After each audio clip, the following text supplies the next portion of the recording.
Browsing through the Sears Catalog was a cherished pastime for many baby boomers, offering a window into a world of possibilities and consumer dreams.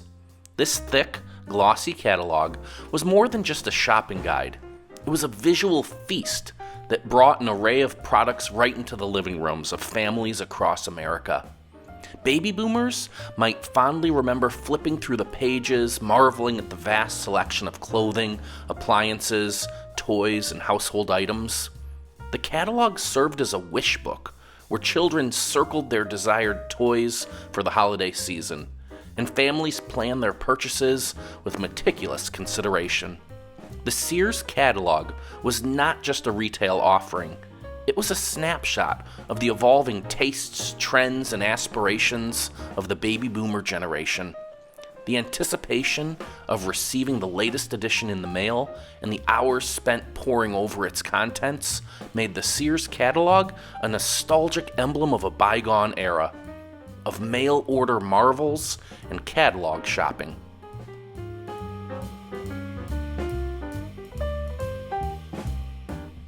Operating a typewriter was a tactile and deliberate activity that also defined an era for many baby boomers.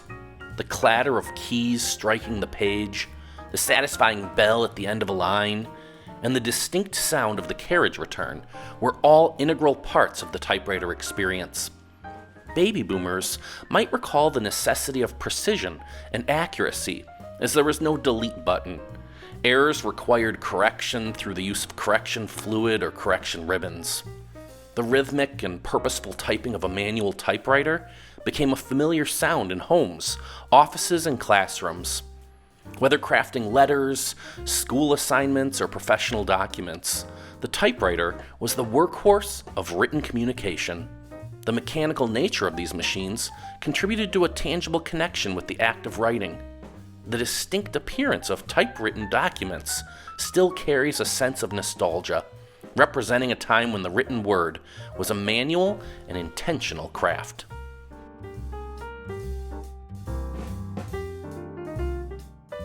Speaking of manual, adjusting television channels using the knob on the TV characterized the TV watching experience for many baby boomers. Before the invention of remote controls, tuning into different channels involved physically turning a rotary dial on the television set. There was a distinct clicking sound as you rotated the knob, each click bringing you closer to the desired channel. It was a deliberate process that required patience and sometimes a bit of finesse to fine-tune the signal for optimal picture quality. This hands-on interaction with the television set added a tangible dimension to the act of channel surfing.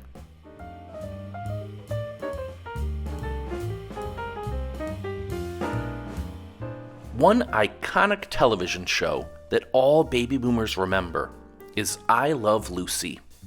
This classic sitcom, which premiered in 1951, starred Lucille Ball and Desi Arnaz as a married couple living in New York City. The show's innovative use of a 3-camera setup, live studio audience, and the first use of reruns in television history made it a groundbreaking program for its time. The show's enduring popularity can be attributed to its timeless humor, lovable characters, and the incredible chemistry between Ball and Arnaz. Even today, more than 70 years after its debut, I Love Lucy is still beloved by fans of all ages, and it's widely regarded as one of the greatest television shows of all time. Navigating round-the-block lines at gas stations became an unexpected and challenging aspect of daily life during the gas shortage experienced by many baby boomers. The oil crisis of the 1970s resulted in widespread fuel shortages, leading to long queues at gas stations as people anxiously waited to fill up their tanks. Baby boomers vividly remember the frustration of spending considerable time in line, engines idling, as families and individuals patiently waited their turn to secure a precious allotment of fuel, and hopefully before it ran out.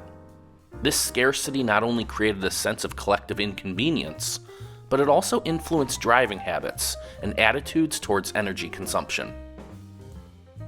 For baby boomers, using a payphone was an important aspect of communication in an era before widespread mobile phones. Finding a payphone on a street corner or inside a bustling venue was a common occurrence when needing to make a call when you were away from home. Perhaps you can recall the clinking of coins and the feeling of inserting them into the slot, followed by dialing the number on the rotary dial, and then later hitting push buttons. Payphones served as lifelines in emergencies, rendezvous points for meetups, and a means to connect with loved ones. The limited time granted for the coins inserted added an element of urgency, and finding oneself short of change could prompt a hurried search for the nearest coin dispenser. And you can't talk about phones without mentioning that phone book. Searching for a phone number in the thick, weighty pages of a phone book was a commonplace task in the baby boomer era, offering a real connection to the community and its residents. The yellow pages and white pages held a wealth of information, from local businesses to the personal contacts of friends and neighbors.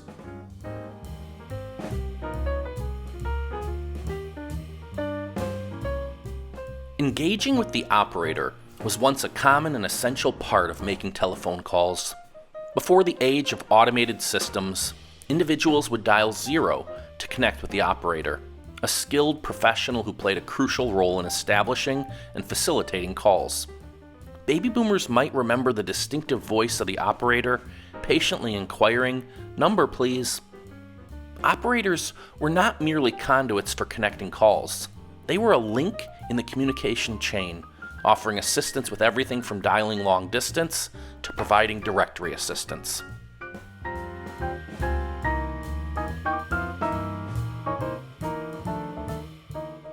The experience of watching television had a distinct conclusion that's quite different from today's 24/7 broadcasting. As the night wound down, television channels would sign off, marking the end of the broadcast day. Baby boomers might remember the poignant and often nostalgic moments when the familiar channel sign-off graphics would grace the screen. This was accompanied by patriotic tunes, serene landscapes, or even a solemn message from the broadcasting station.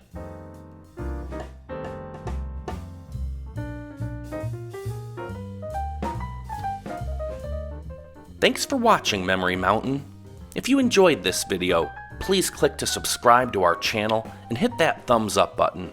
Be sure to tap the notification bell so you'll be one of the first to know when we post our next story looking back over the landscape of Americana. And if you really like what you'd see, we'd be honored if you'd click to join as a member of our channel, where you'll get exclusive benefits and an increased voice in the videos that you'll see.